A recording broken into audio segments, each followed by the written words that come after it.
Welcome to the only daily podcast focusing on compliance news of the day. Each morning, start your day with a cup of coffee and Tom Fox, the voice of compliance, to hear about 4 of the top compliance, corruption, or leadership stories you will need to start your day.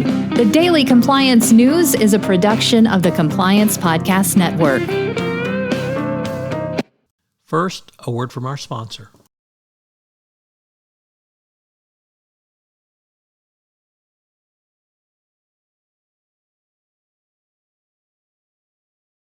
The Daily Compliance News for November 26, 2022, the Scapegoat edition. We begin with that story from the FT as cracks in LIBOR's reckoning are starting to appear, and the FT asks, were traders criminals or scapegoats? Between January and October, a New York court has thrown out all charges against English-based LIBOR traders who were brought to criminal trial in the U.S.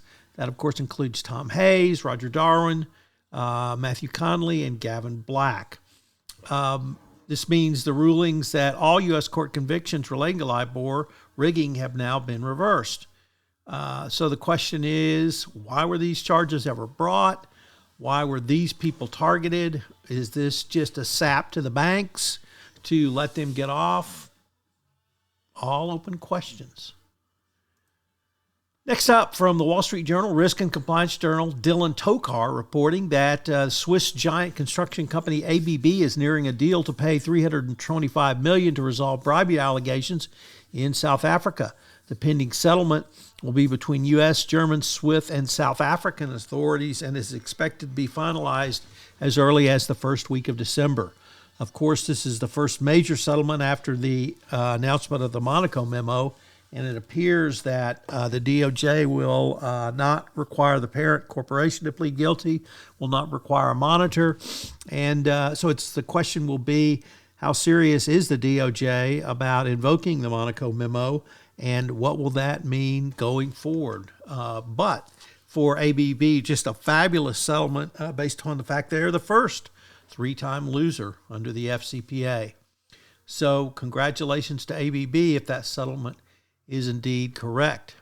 From Reuters, the UK Serious Fraud Office continues its abysmal 2022 by being set for trial in 2024 over claims it repeatedly leaked information about a criminal investigation into the Kazakh mining company ENRC. ENRC says senior SFO officials gave covert briefings to journalists about the agency's ongoing investigation. The former company lawyer told London High Court that these leaks were not just unlawful, they were unconstitutional. The SFO says that, or rather they've denied the claim in full. So, more bad news for the SFO. And our final story comes to us from the BBC. Malawi's vice president is charged with corruption.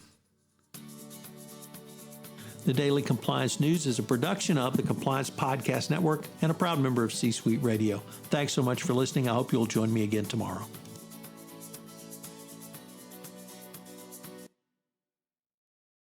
This podcast is a part of the C-Suite Radio Network. For more top business podcasts, visit c-suiteradio.com.